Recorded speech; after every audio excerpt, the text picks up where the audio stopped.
So we're going to be doing something a little different in this episode. This is actually a viewer submitted episode. I don't think I've done something like this. I might have done something like this before, but it's probably been a while. I don't know. This was submitted by DJ Sprout, who asked me to read their story In the Palm of My Hand on Geoshea. And, you know, always really cool when something like that happens. Hope I don't butcher it too much, but I hope this is the right one. I'm hoping this is the right one, unless there's a different story with the exact same name. But I'm assuming it sounds very specific, so I'm assuming this is the right one. This is a ultra quality article, one of the best on the site. So that's always a good sign. Those are always fun. And, you know, without further ado, might as well jump into this one. Because this story is very long, so I should probably just jump right into it. It's probably going to take me a while, so I shouldn't spend so much time on the intro. A visitor? Could it be? Oh, I'm so glad you've come. Is it to meet me? No, it couldn't be. You didn't come for me. You came for the tale of the Louds, didn't you? Huh. Fine. I'll tell you a tale, all right. A tale when they first met me. Well, except for that Lucy girl. She's a good disciple of mine. Wait. Okay, so is this, like, from the perspective inside the show, as opposed to something where it's, like, taking place outside of the show? If that makes any sense? Like, it's in-universe creepypasta and not, like a meta story where, like, it's about a lost episode? It's, I hope I don't get too... Because I think I've said this multiple times. I've never watched The Loud House. I don't know anything about it aside from the general concept, so I'm hoping I'll be able to follow this, because I don't really know who the characters are aside from, you know, like the obvious ones like Lincoln, but I should be able to follow this. But it begins with Lincoln at the sitting room fiddling with a video game, and he was doing quite well. In fact, he was doing better than he had ever done. Consequently, he didn't want this golden streak of his to dissolve, so he kept his business away from his older sisters as best as he could, especially from Lori. Who's Lori? Okay, I'm gonna look this up. Who's Lori? Loud House Lori. Please don't show me. Okay, she's the teenage phone girl. Okay, sure. She had been hounding the family for the whereabouts of her phone. They toiled away for an answer to give, but none could be found, stoking her already blistering fury.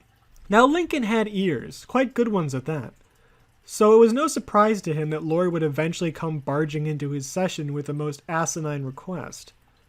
She didn't utter a word as she loomed close behind. She had no need. "No, Lori, I don't have your phone," Lincoln began. "Lincoln, I've looked everywhere for it, except here," Lori uttered in brimming resentment. "Then look again," Lincoln retorted spitefully. "Look, Lincoln, I don't have time to look for it again. Bobby might be calling me right now, and I wouldn't know," Lori reasoned desperately. "Sucks for you," Lincoln dismissed unsympathetically as he unpaused his game, jumping back into his little world. An act of defiance that Lori would not be having, so she stormed directly into Lincoln's view. "Lincoln!" "Lori," Lincoln mimicked, ducking his head around Lori to face the screen. Growl. I've been having... I forgot how to read, apparently, over like the past week or so that I haven't done these. "Growl. Lincoln, you've got 5 seconds to either get up or that thing goes off," Lori threatened.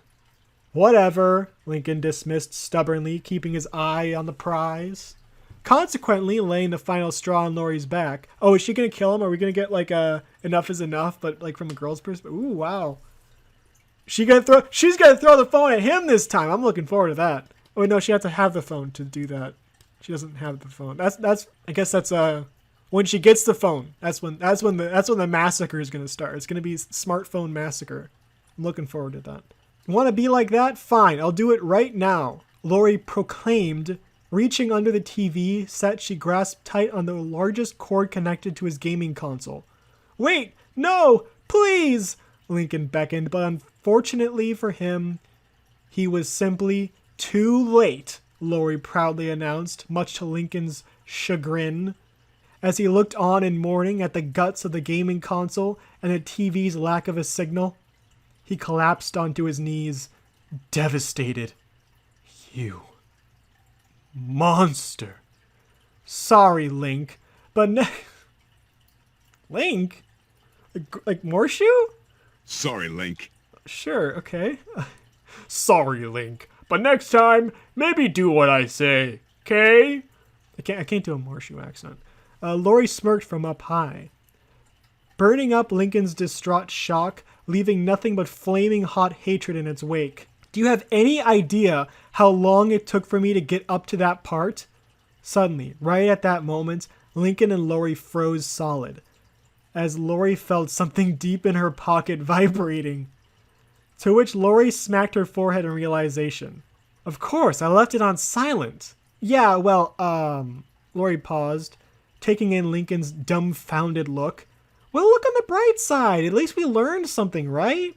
Lori suggested, but Lincoln didn't answer verbally.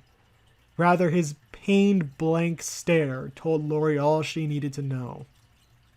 Actually, I leave that part up to you, Lori added, slowly but steadily leaving the scene of the crime, and Lincoln alone to writhe as he keeled over.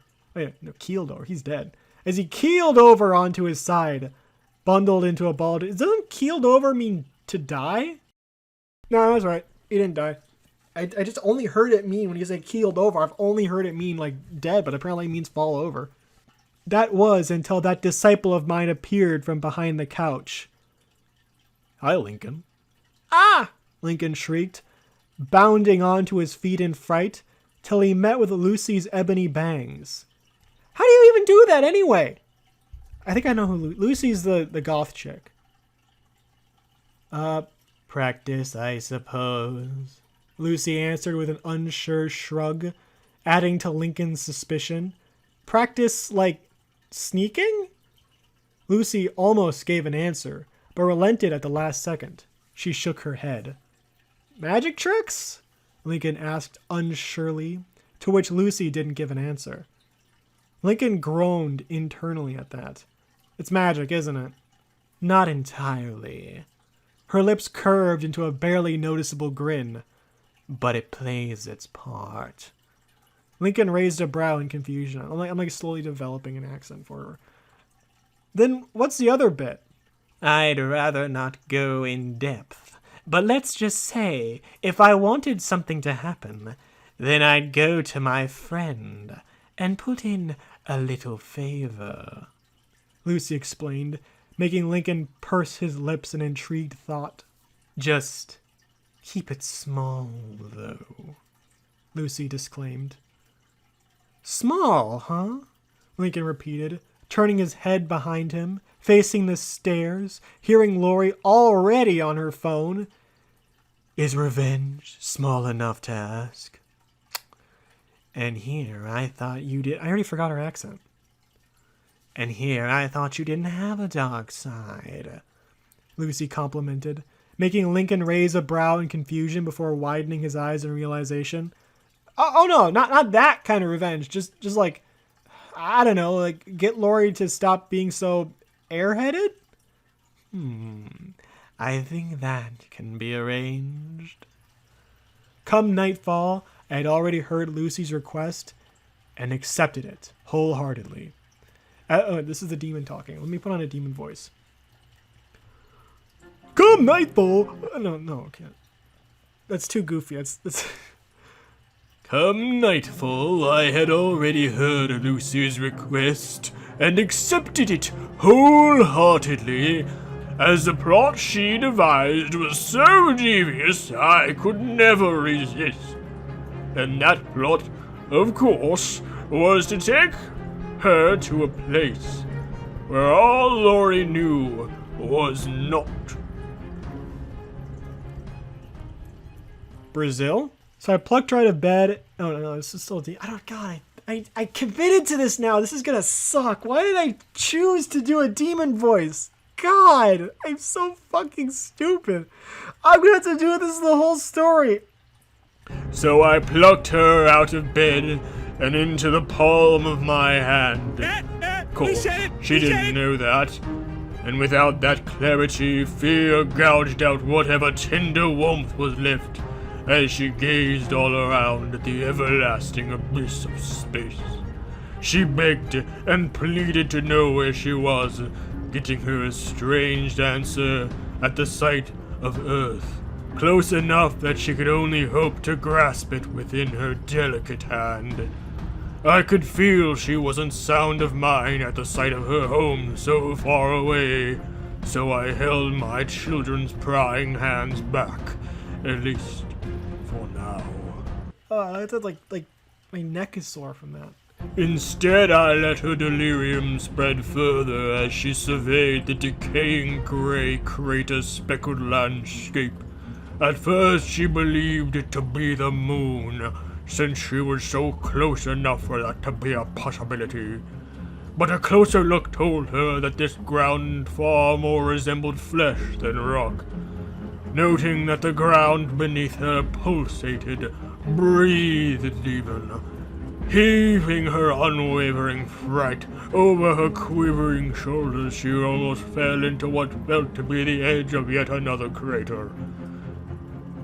However, this was no mere crater. This was an entire canyon of hidden viscera, massive, expansive, blue, pulsating veins carrying my children's drink. Following the veins up led her eyes to a greater ravines so deep they revealed one of my many bones. I'm already imagining this being like the moon alien from Star Wars. I know it's probably not, but I can't help but think that. Or like okay, this is like an even nerdier thing. Like a Worm Zero. That's what I'm thinking of, like from Yu-Gi-Oh. I can't help but think of that. A sight that made her think maybe this wasn't just something, but rather someone. Of course, I alone wasn't the sole living being here, as Lori herself quickly found as she spotted a pink, blotchy creature suckling its drink vehemently. Narrowing her eyes, Lori spotted another and another, countless more lined along my vein, all of them digging their nailless, elongated fingers into my vein synchronously, cupping their hands in the wake of the blood spilling forth as they drank from with their toothless mouths freely. I'm gonna have like neck muscles after this. I'm gonna have like the buffest neck you've ever seen. I'm gonna look like Juggernaut, except instead of it being like a helmet, it's like that's just how my head's gonna be shaped. Lori fancied herself mad, for the sight before her was so maddening that Lori simply couldn't draw any other conclusion than mania finally overtaking her. But this was no illusion, as staring right back at her were all my blind children, yet not at all senseless. For they all managed to augur Lori ravenously as fluid trickled down their pink bare chins, until suddenly the flesh underneath Lori's feet tore and split, the craters behind Lori pushing forth like rapidly expanding balloons, madly scraping against my decayed, fraying skin. I'm not even halfway done with this. Why do I do this to myself? This could have been so fucking easy. I could have gone chosen the easy path and just been like, I'm just gonna I'm a demon. I don't know, something like that. But I had to go for the. Oh God. Whereas all that Lori could do was watch on in despair as the hordes of millions of my necrotic arms quickly turned into trillions upon trillions of terrifyingly steadfast forces of savage instinct, utilizing their blunt claws to scale over each other in their wake. Looking back one final time, almost every crater had finally been ripped away. Waves upon waves of them closing in so closely upon poor Lori that they ripped and tore each other in two just to get to Lori faster. She didn't know where she had gone wrong. She just wanted a rest, not this. And truth be told, 'tis a pity, for I wanted to study her this close for just a little while longer. She's 18, right? I'm pretty sure she's 18. Otherwise, you know, they might have to arrest the Demon Planet. It's a little sus, Mr. Demon Planet. Oh well, let the horde quench their thirst, for they had waited long enough, I thought, as beyond hundreds of them grasped Lori's frail form, hacking and slashing at whatever flesh fluid they could sink their claws into, indulging themselves in a brand new meal. In truth, I could have kept her there, left her till my offspring rent her flesh down to the very bone, if I so wished. But if I did that, then my children would never return to my flesh. Lori shot up for her bed. Oh, no, okay, is this... Oh, thank God, I don't have to... I get a break. Ah, thank God. Ah. Oh, I get a break from... I don't want to do the demon voice for a little bit. Thank God. Thank you. Thank you. Did I even mention... This is DJ Sprouts. Did I mention the author's name? It's so weird time to do... Thank you, DJ Sprouts, for giving me a little break. Lori shot up from her bed, drenched in sweat. She darted her eyes around her bedroom, finding that she was all alone in the midday rays. She looked under her clothes, trying to discover any claw marks. None were seen, of course. She knew she wouldn't find any. It was just a silly nightmare. Then, how is it that she could recall every graphic detail? Sleep well? Lucy appeared just out of Lori's view, much to Lori's fright. I forgot Lucy's voice. Gah! Lori jumped back into her bed sheets, darting her eyes around trying to find how she got inside despite the locked door. Never mind how I got in, Lucy dismissed. Oh, never mind how I got in, Lucy dismissed callously, astounding Lori's shaken mind. Did you just read my mind? Lori raised an accusatory finger.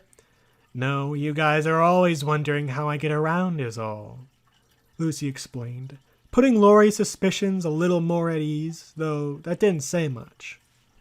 It'd be like the worst thing that could possibly happen is if I were to end this recording and find out that like I didn't have my microphone fully set up and I just like did all of that for nothing. That would hurt. That would physically hurt. Like literally that would physically hurt. Okay then, Lori replied as she furrowed her suspecting brow. So, did you sleep well?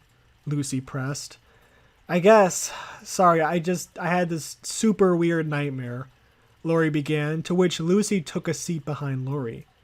Do tell, Lucy encouraged. After the end of Lori's retelling, Lucy stood up from where she sat. Thank you for the story.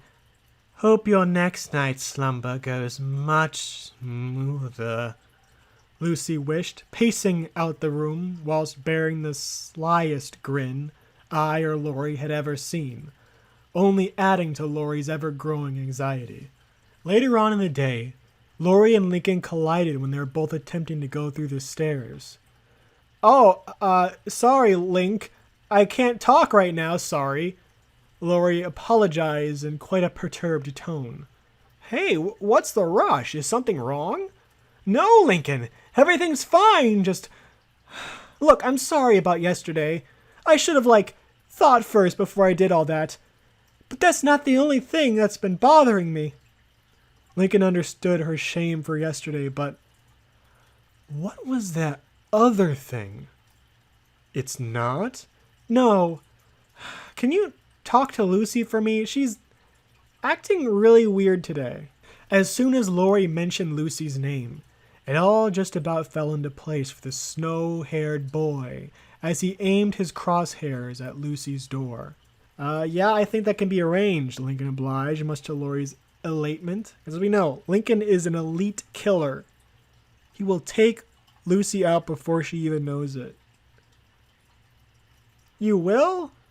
Oh my gosh. Thank you, Linky. Oh, that's why she called him Link. 'Cause Lincoln. Oh, it makes sense. I thought it was a random like Legend of Zelda joke, and I was so confused. I was like, everything's been really well written. Why would you just throw in a Legend of Zelda like a Faces of Evil reference? I was like, oh no, it's just that's probably her nickname for him. Lori thanked with quite the smothersome hug. You're welcome, sis. Lincoln just got out barely. Oh, sorry. Lori let go in slight embarrassment as she came crashing to his knees. You're not mad about yesterday, right? Lincoln sat and thought for a moment as he caught his breath. Let's just let sleeping dogs lie, yeah?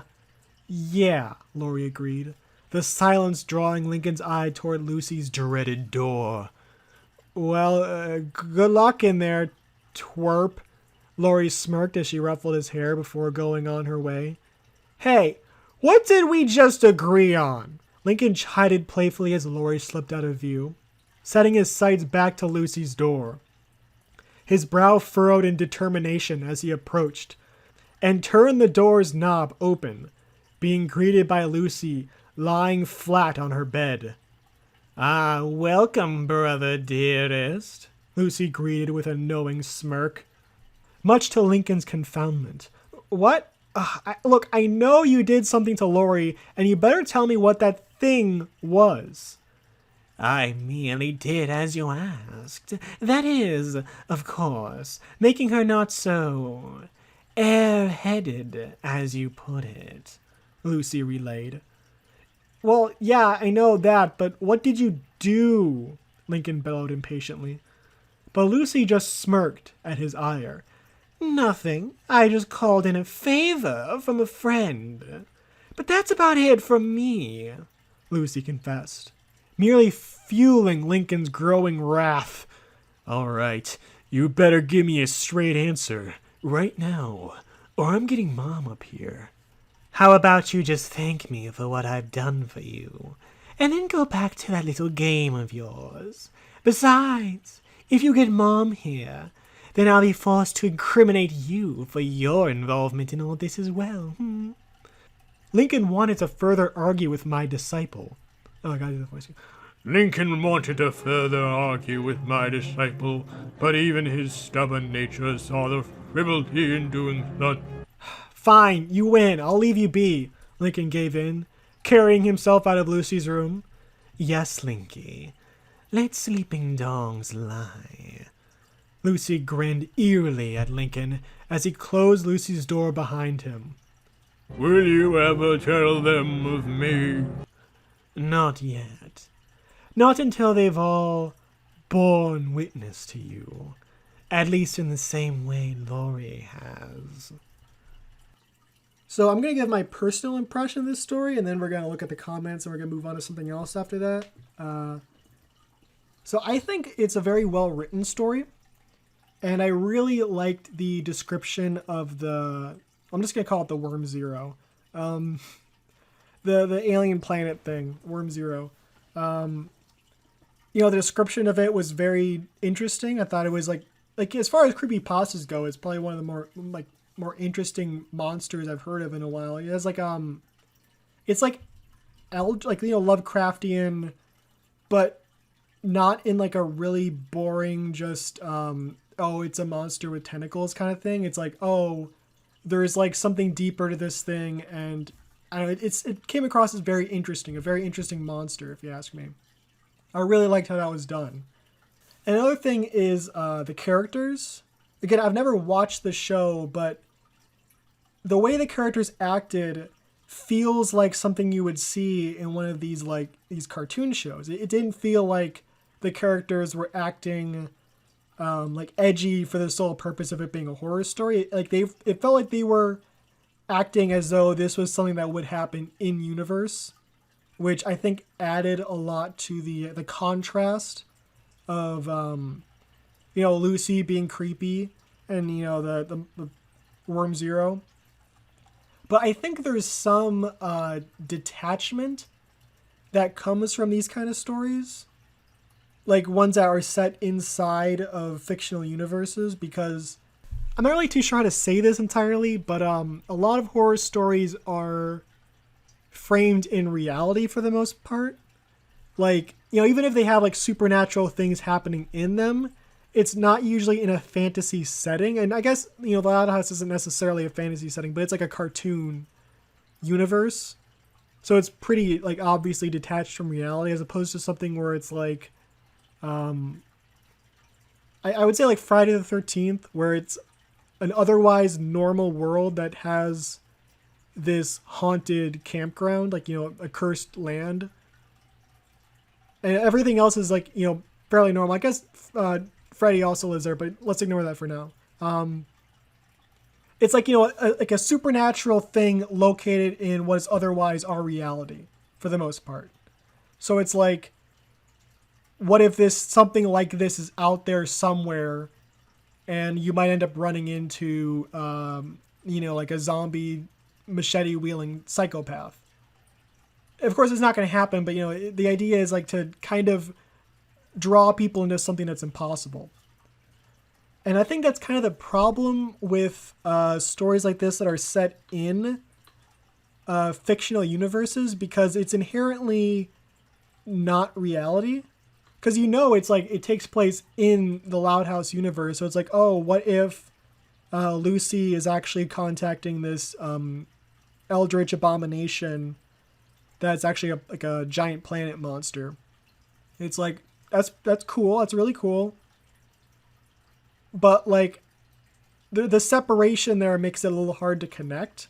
And maybe it would be easier to connect if like you're someone who is really into the show and you have a lot more of a connection to it. So like it kind of hits more. But for me, I don't really have any connection to the show at all. So there's a gap there. For lack of a better word, I don't know exactly how to put it, but like there's not really a whole lot of stories that are like well known that have that kind of formula. Like a lot of these, I guess the closest thing would be like theory pastas, but even in those, it's more of like a meta thing where it's like, oh, what if the creators of this show had this dark like backstory for it in mind when they made it? I think the only one I can think of that's like in universe, like spooky stuff happening would be like Cupcakes or something. You know, like the My Little Pony horror story where it's where like Pinkie Pie like viciously murders Rainbow Dash to make cupcakes. And that one's mainly like had staying power because it was so shocking. Like it was just violent like gore. And it was more of like a shock value thing where it was very descriptive, very violent, and you know, contrasting with a kids show, it was more so at that.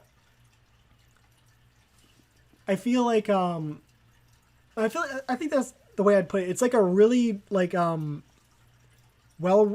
well written, and I like the monster, but I feel like the format of in-universe like horror stories is really hard to do, because there's no like your brain kind of realizes a like this isn't reality, like more so than like your regular horror story was like, I know this is fiction, but you know, like, you know, it's like a fictional version of reality, if that makes sense. I've been trying to say this for like 5 minutes, trying to like formulate how to say this. I hope I got that across right, because I don't know if I could say it any better. I could be here all day trying to figure out how to put that into words.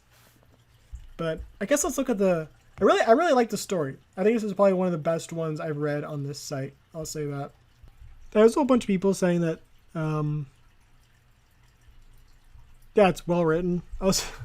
I agree with all the comments saying the story's good. I was hoping to find something like,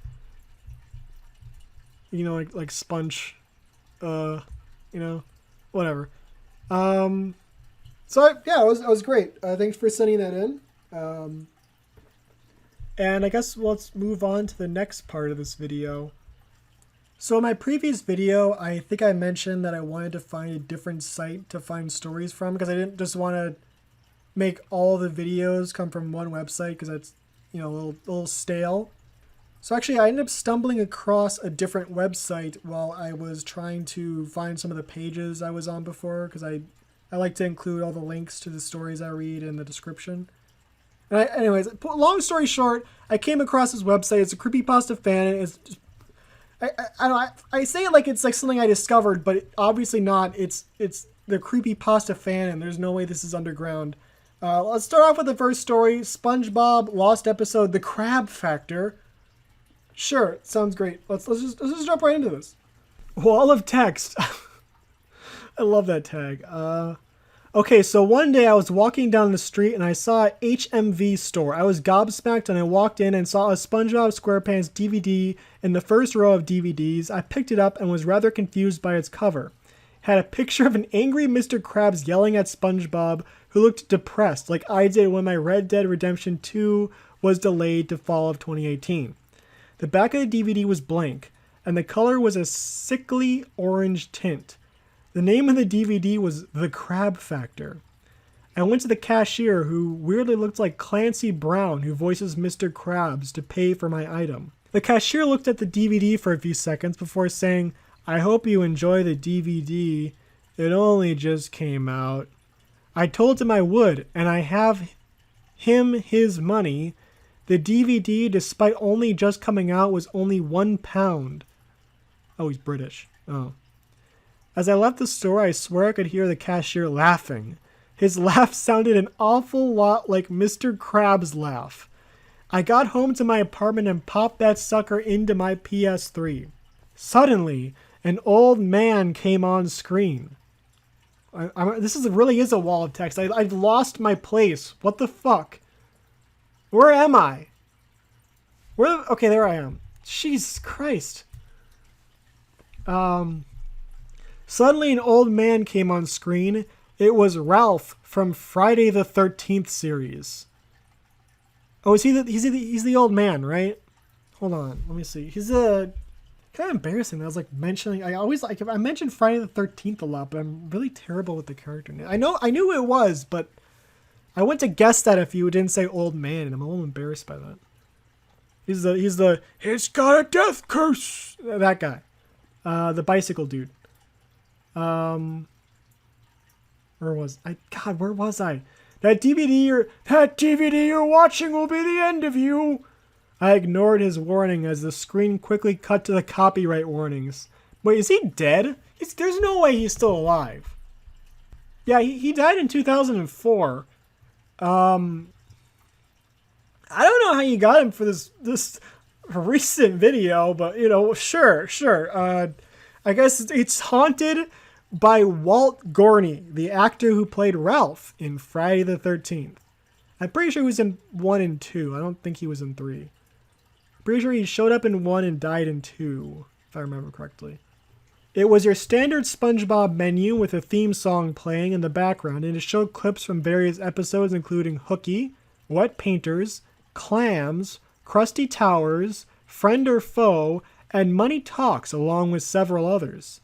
The weird thing was that all the clips shown have Mr. Krabs in them. Also, all those episodes were Mr. Krabs centered. I decided not to dwell on it as I looked at the options. There was only one option with play... There was only one option, which was play episode. I found this confusing, but clicked on it anyway. The episode started with the normal theme song. But the weird thing was it... Wait, what the fuck? God, this wall of text is just destroying me. This is horrible. I didn't expect it to be this painful. My eyes they actually hurt right now trying to read this. Fuck. Where was I? God. Okay, normal theme song. But the weird thing is that the quality was incredibly good and the animation was CGI like sponge out of water. The title card then appeared. It read The Crab Factor, and it played the same music that plays in the Two Girls One Cup. This is a shit. I knew this was a shit post, but that's like, they might as well have just come out and said, "Hey, I'm fucking with you," in the middle of the sentence, because that's what. Whatever. The usual bubble transition didn't occur. It immediately cut to the episode. It started with SpongeBob. It says Squidward. I'm dying right now. It started with Squidward sleeping on the job as always. Just like the intro, the episode was in CGI and looked like the same animation used in Sponge Out of Water.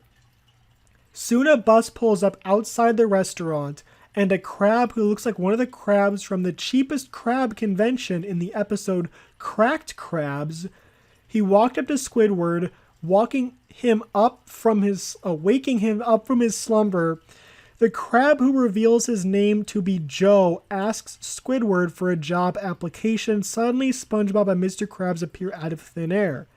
Mr. Krabs sees Joe and licks his lips. This made me feel really uncomfortable, as he licked his lips for what seemed like hours. I'm lost. God, where am I? Where am I? Where am I? God damn, where am I?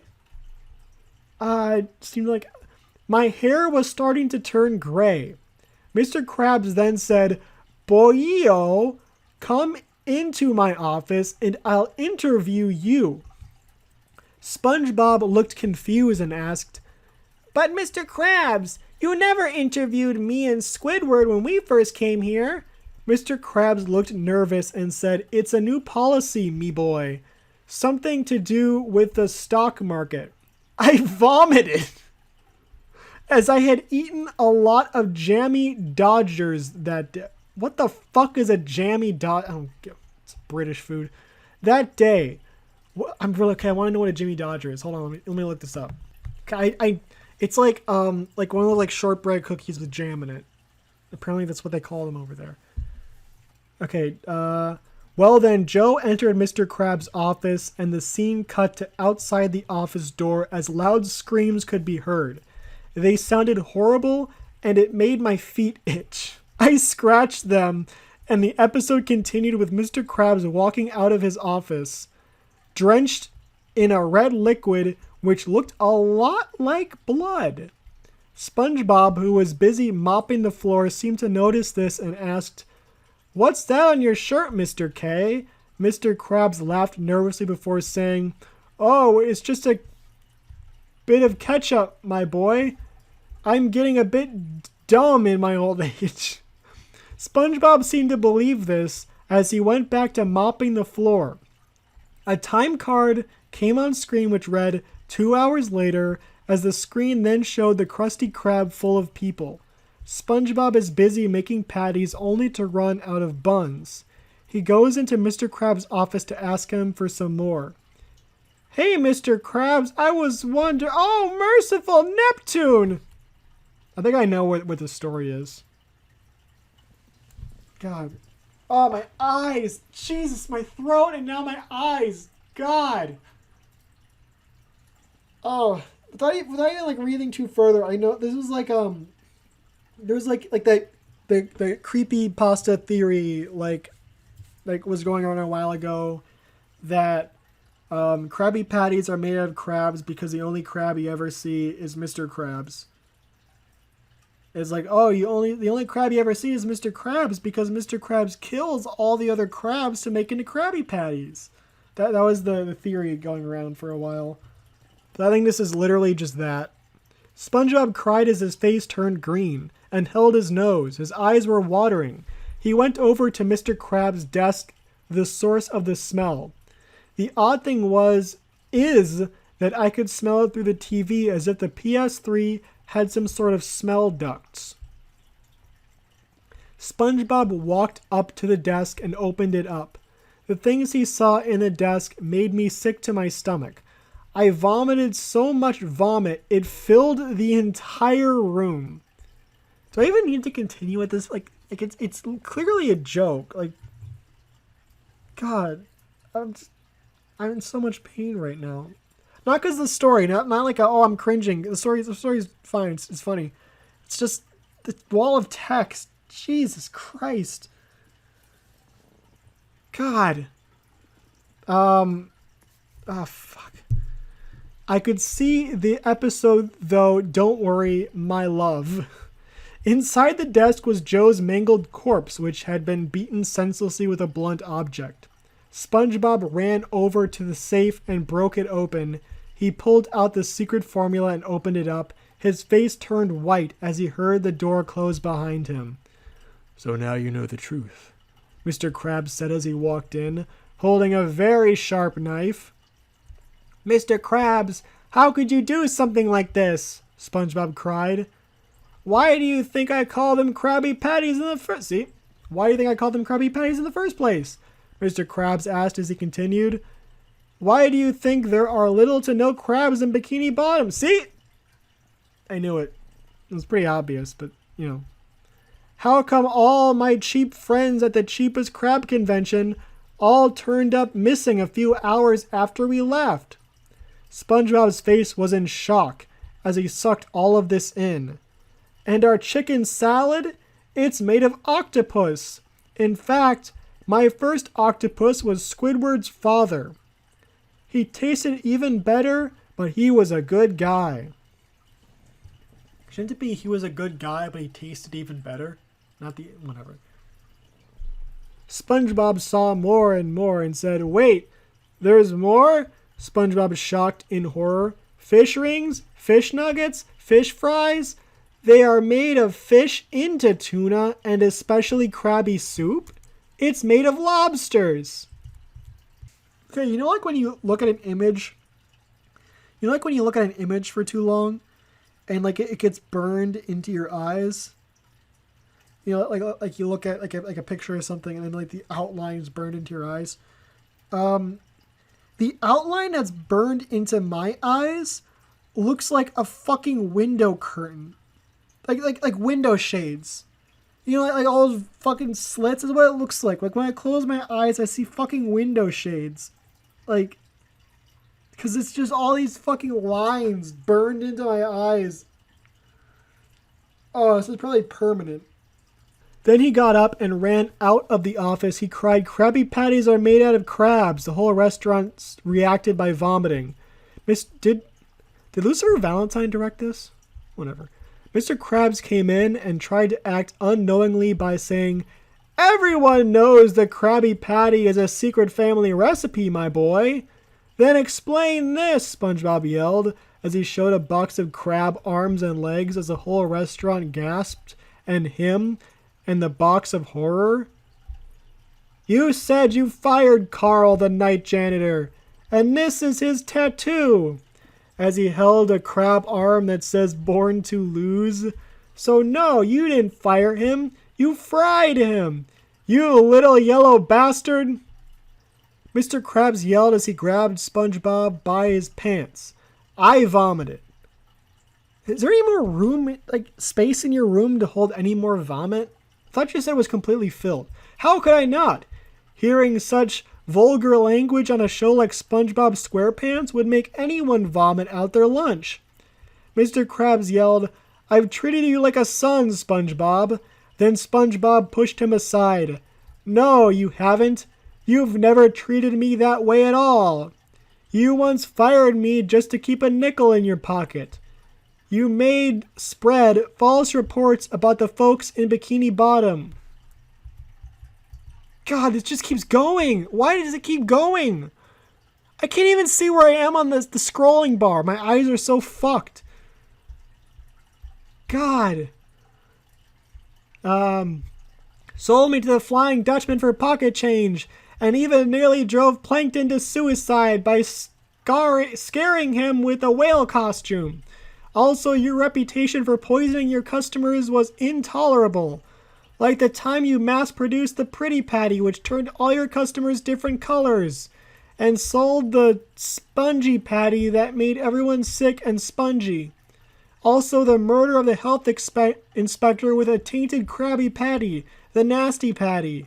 Sandy stood up and said, not to mention the fact that he stole one of my experiments to make a giant Krabby Patty which tried to destroy the city. God. Patrick stood up as well. And not paying SpongeBob and Squidward money, SpongeBob declared. You have crossed the line, Mr. Krabs. I'm exposing your cruel secrets to the whole world. Don't you have work you should be doing? Oh, that's rich. No, if I was rich, I wouldn't have to hire the likes of you. Everyone gasped at what Mr. Krabs said. That's hurtful, Mr. Krabs, and you know that, Squidward said. For once, I'm going to thank you, SpongeBob. I should have done what you did years ago. And it's not just crabs, Squidward. That chicken salad you're eating is octopus. So Squidward knew about this and he didn't tell anyone? Oh. Just hit the enter button. Hit the fucking enter button to start a new paragraph. You've done it once before. You can do it again. Okay, chicken, Squidward eating a chicken salad and responded by vomiting. SpongeBob then told him about how Mr. Krabs had murdered his father. Oh, Mr. Squidward's father. Squidward began crying violently. Bad news, Larry. The Krabby soup you're eating is lobsters. SpongeBob cried to Larry, who was eating Krabby soup. He responded by spitting it out and then vomiting also. Okay, I was just going to say. And your rings, fries, and nuggets, SpongeBob cried too. And walked up right in front of the yellow fish. Ha, tuna, fish fries, fish nuggets, and fish rings are tuna. SpongeBob cried to the yellow fish, who gasped in horror about what he said and pushed the bowl out of her reach. Now a large angry customer mob circled around Mr. Krabs. You fucking devil. You fed us to us, one of the fish cried. No, wait, I can explain, Mr. Krabs cried. We don't want to hear your lies, you murdering murderer, the blue fish cried. We gotta pay you to kill us? The orange fish cried as he pointed at Mr. Krabs. What is wrong with you? The French green fish cried. You are disgusting. SpongeBob cried to Mr. Krabs. No. Stop, please.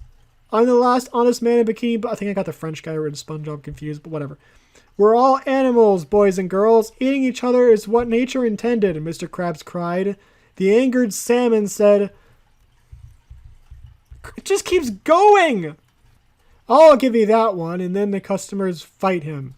The camera then panned away to SpongeBob. SpongeBob sighed. I'm just glad nothing disgusting and disturbing ever happens to a sponge. Plankton appeared and shocked. Krabby Patties are made out of real crabs? Ew, I thought I was the evil one. You know what? I'm not going to steal the Krabby Patty secret formula anymore. He walked back to the Krusty Krab front doors. The episode cuts to credits. The credits were normal, and after they were finished, the episode cut back to the title theme, only this time I had a sick picture of a dead Mr. Krabs staring at me with a dirty grin. I clicked play episode again, so I'd be able to record it, but instead of the episode, it showed footage from... Okay, so I took the DVD out and drove straight back to the HMV. I asked the store owner for the cashier who sold him the DVD. He told me he was in the back room. I thought it's a Bikini Bottom. This is back room. And he took me in there. The guy looked at me and smiled. So, what's happening? You see the episode? You enjoy it? No, of course I fucking didn't. Who made this? I did. The cashier said, smiling a warm smile, but it gave off a sinister vibe. Suddenly the door shut behind me. I couldn't open it. The cashier then put his large, hairy, and greasy hand over my mouth and said, I like money. As I heard an all too familiar laugh echo from his mouth. That was the last thing I heard as everything went to black. Epilogue. A few weeks after my death, a restaurant opened up in downtown called Krusty Krab. The first batch of patties were met with immediate critical acclaim. They were known as the all-new chicken burgers. Chicken burgers! They were made out of octopus! The main character was an octopus! Holy shit! Holy shit, what a revelation! That's why I was able to puke so much! It was ink! He just inked everywhere! Everyone knows all the British people are octopus! I should have realized it! I should have realized it! There's no comments. It's fantastic. Okay, I don't even know how to start this out. So a lot of stuff happened in a very short period of time, but I did have my microphone plugged in while I was recording this. Okay, so here's what happened. Here's a basic rundown. I found a different website called Spin Pastas off of Creepypasta fan. Like, it was in the recommended at the bottom. I found like a SpongeBob creepypasta, and in the corner of my eye, I saw recommended stuff for like these THX text trailer box set DVD creepypastas in the recommended section. And I was like, wait a second. I saw recommendations for those exact same types of stories on the Creepypasta fanon website. Why is this very specific sounding type of story on both of these websites? And then I remembered that when I was looking on the fanon website, I saw this comment right here. It says, FanFun222, you are doing good. It's on a Cars creepypasta, by the way. You are doing good. Keep it up. By the way, want to help me create Lost THX text trailer, a Blue Sky Studios DVD box set? And this is on Creepypasta Fan and Wiki. And then, guess what I found recommended to me on the Spin Pasta Wiki? Lost THX text trailer, a Blue Sky Studios DVD box set. What the fuck is any of this? What is this THX expanded creepypasta universe that I've stumbled upon? I scrolled down. This story is really fucking long, by the way. It's like, look at how long this is. Look at how long this is. What is this? Okay, so how the fuck was Sid scared of THX when the movie takes place in the fucking Ice Age where technology never existed, neither did movies? Exactly, that never fucking makes sense. He was afraid of my logo. Bitch, that doesn't make sense. These people don't know grammar. One, it's weird to use logo and grammatically incorrect. Company is a better preferred term, right? What? There's beef going on in the THX. So yeah, it's the same person. SpongeBob Fan 2021. That's the same person, right? Yeah. Look, oh, there's Toppy Dreamer right there. Same person from Discord. Bitch, how is Sid afraid of THX when THX didn't even exist in the Ice Age? Neither did technology or movies. There's no proof anywhere Lucy was scared of THX. Neither if it even exists in Charlie Brown's universe. Same goes for the goat from Ferdinand. Animals can't watch movies, you fucking brain dead ass. Stop acting so fucking childish, all of you fucking underaged cringe lords. Ah! I agree with Bolt Gone.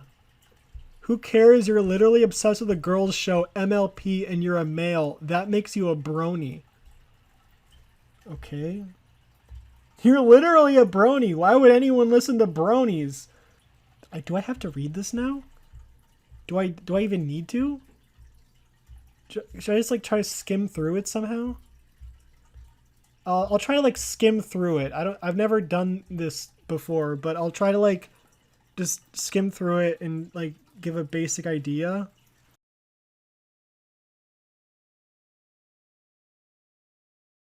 Okay, so here's the rundown on the story. I think I've figured it out. I've learned what the plot line for this story and probably all the other stories is from skimming this. I've skimmed it and I think I figured it out. So the main character keeps getting DVD box sets that are THX collabing with various companies that, various animation companies that have nothing to do with THX. And the DVDs consist of this guy Tex, who I think is like the mascot for THX, going around to these various animated movies and killing all the characters because it senses that they are afraid of the THX logo, so it has to kill them because it feels offended that they do not like the THX logo. So that's probably what all these stories are, is this thing going around murdering cartoon characters because it senses that deep down they are scared of the THX logo. And there's like a tons of these stories spanning multiple websites of just the exacts of just this Tex guy killing cartoon characters because they're afraid of the THX logo. This is amazing. I love this. It's so dumb. I love it. I'm not gonna read any of them because there's no fucking point. Like I think I just got it. I think that's it. I think that's all these stories are. But God, that's so weird.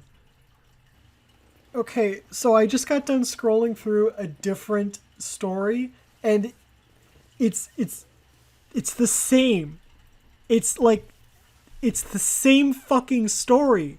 This is the same exact fucking story as the Blue Sky one, and more so than I thought it would be. Like, it even has the rare THX trailer made by Disney Pixar, the language selection screen, the fact that it says like some random thing about a horror movie and how this is a trailer for a horror movie, and then it jumps into the movie is where it's just text jumping from movie to movie killing people and saying like one-liners, some of which are actually kind of funny. Like some of them made me chuckle. I'm not gonna lie, I liked some of them. They're dumb, but they're funny. So yeah, that's all. It's just that, and you know that's already weird enough. You know, the fact that it's literally just copy paste with a whole bunch of different production companies. And I thought, oh, that's weird. You know, that's like manga kill Sharingan Woody. And then I go to the comments. Look at this. Look at this. Look at this.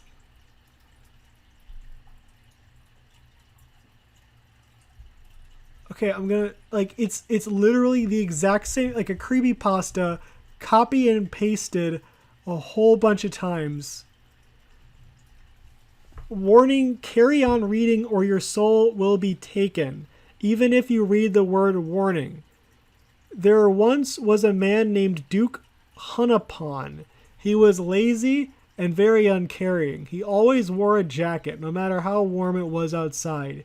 He had an older brother named Michael who always bossed him around. One day, Michael was killed and it affected Duke greatly. He went insane and started murdering people. Soon he got into a fight with someone and got killed. Now he roams around as a tall skeleton with a red shirt and the exact same hoodie Duke wore. The skeleton was known as Swapfell Papyrus. He will kill you if you don't post this on 15 comment sections of any website before your bedtime. If you fail and you wake up when he's in your room, your death will be slow and very painful. A girl named Lily Lilupinen. There's no way there's anyone with that last name. It's so fucking... There's no way anyone has that last name. And she didn't listen. She was killed in her sleep. If you copy and paste this on 15 comment sections of any website before your bedtime, Swapfell Papyrus will make sure you're safe. How many times did he... 1, 2, 3, 4, 5. I think he's like being like economical with this and deciding that instead of commenting it on 15 different posts, he'd comment it 5 times on 3 different posts. But I just... Swapfell Papyrus. There's no way it's not an Undertale fan character. There's no way.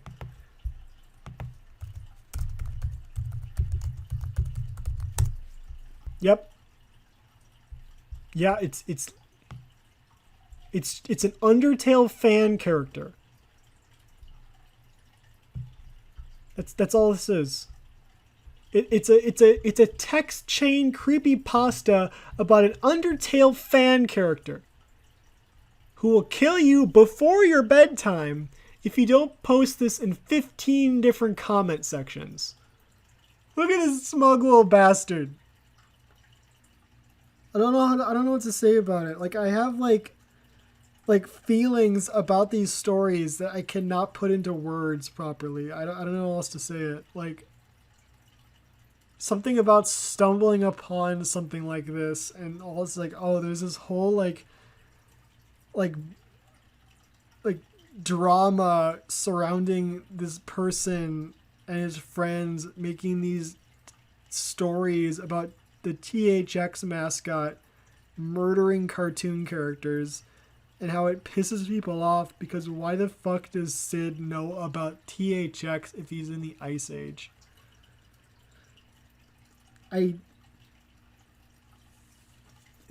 I'm feeling an emotion that does not have a word attached to it. I don't know what to say. So I don't know. I don't know where we go from here except ending the video. Like, what else I don't know what else to say. I'm dumb. I'm at a loss for words. I did not expect this video to end off with, like, when I started this out, I thought, oh, I'm gonna find some cool stuff on this other website. I was not expecting an expanded universe of THX creepypastas with an Undertale cursed comment chain thingy copy pasta. I don't know how to feel right now. I'm gonna have to mull this one over in my head. This is like, I'm having like an existential crisis right now, and I have to sort some things out. I gotta do some soul searching right now. So I guess I'll see you in the next episode once I've sorted my emotions out and have made sense of what just happened here. So I guess I'll see you in the next one.